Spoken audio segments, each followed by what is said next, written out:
Facing Devlin, Zane knew his opponent had achieved the 7th stage of body tempering, so swords would be useless against him. He thought, I would be a fool to underestimate him. Unsheathing his wooden sword, he narrowed his eyes in concentration, and then he let out a low growl. A split second later, he shot a flash of bright yellow light toward Devlin, but as soon as it came within striking distance, Devlin intercepted it. A loud boom echoed around the arena, and the sword light shattered. Zane's jaw tensed nervously, and he quickly leaped out of the way of the inevitable counterattack. As he landed back on the ground, he launched another attack before Devlin had time to regroup. He began to move his wooden sword erratically, and before Devlin could react, Zane hit him in the middle of his forehead with a gut-wrenching crack. Even though the sword was only made of wood, the blow would have critically injured an ordinary person, but Devlin was no ordinary man. To him, it was as if a small twig had lightly brushed against his face, and all it succeeded in doing was angering him even more. As he used his Ghost Eagle Claw attack, a layer of dark gray fog enveloped his hands, and his fingers turned into claws that glided through the air at lightning speed. The wooden sword was instantly smashed into a dozen pieces. Zane was stunned by what he had just witnessed. Devlin laughed as he noted the dumbfounded look on his opponent's face, but then his smirk turned into a sneer. Those good-for-nothing idiots must be really useless if they lost to someone as weak as you. I could crush you with one hand tied behind my back. You can either put up a real fight, or I'll get this over with right now. He taunted Zane. Instead of allowing himself to be intimidated, Zane squared his shoulders and glared back at the other man. You're the one who should be worried. Devlin was surprised by Zane's bravado, and his arrogant grin transformed into a puzzled frown. He wouldn't allow Zane to get the better of him, though, so he quickly repeated his previous offensive move. His ghost-like hand slashed mercilessly at Zane's head, but Zane had already retrieved the Sky Sword from his storage ring, an interdimensional device that allowed him to carry any number of things around with him to access whenever he needed them. As he stared at Devlin, he brandished the sword with both hands. A loud ringing noise filled the air, and a blindingly bright light began to emanate from Zane's sword. Above the arena, the sky darkened, and an eerie silence fell. With Zane at the epicenter, the light shot out in all directions, and in an instant, it broke through the fog surrounding Devlin's hand and pulverized it.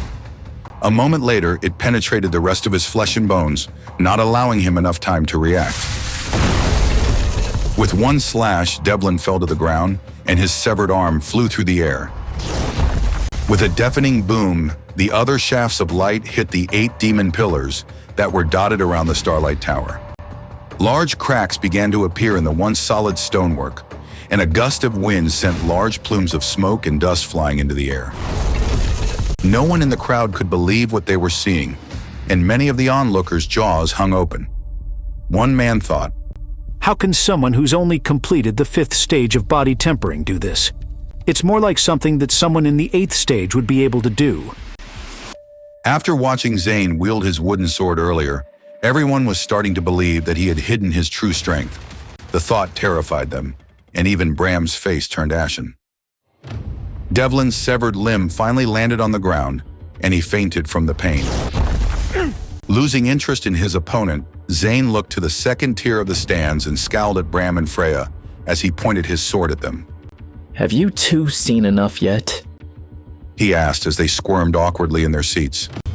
Come down here and we can settle this once and for all. Why is it always you? You're always getting in my way. Why won't you just die? Bram was bursting with rage and was about to jump down from his seat to fight with his rival, but a middle-aged man in a long white robe reached out and stopped him. Don't do something you'll regret. This is the Assembly of Stars, and it's taking place within the grounds of the governor's mansion. Bram wanted to ignore him, but the man kept a firm grip on his arm. That guy's heavenly sword technique seems to be far more advanced than ours is. We need to find a way to harness that power before he dies. He then turned to the people around them. Someone should tell the 7th Elder to prepare. I intend to have that young man's body soon enough, and then I'll be able to use his heavenly sword technique. His confident assertion seemed to calm Bram down, and that was when Zane realized that the older man was Bram's father, Lyle, the patriarch of the Martell family. Yes, father. Bram replied with an obedient nod. His anger had melted away when Lyle stated that he intended to deal with Zane. He almost felt sorry for his rival. He knew how brutal his father could be. Soon enough, he'll be wishing he was already dead. Realizing that Bram wasn't going to come down and face him, Zane laughed. I always knew you were a worthless coward. Zane turned to scan the faces of the other people in the crowd. Who's next? Although his challenge was loud enough for everybody to hear, no one dared step forward or meet his eye. Devlin had been seemingly invincible, yet Zane had cut him down in one stroke and had almost brought the Starlight Tower down at the same time. As far as they were concerned, only an idiot would be crazy enough to fight him. Suddenly, the nervous silence in the arena was punctuated by one man's raucous laughter. You might be young, but you sure aren't shy about how gifted you are. I like it. Clad in purple leather from head to toe, a white-haired old man got to his feet, sporting a broad grin. He was looking at Zane approvingly, and he actually clapped politely for a few seconds. Everyone's eyes widened in surprise as they recognized Malik Kramer, the governor of Kintyre County. He was also an elder of the Kramer family, and he only answered to one other person in the region.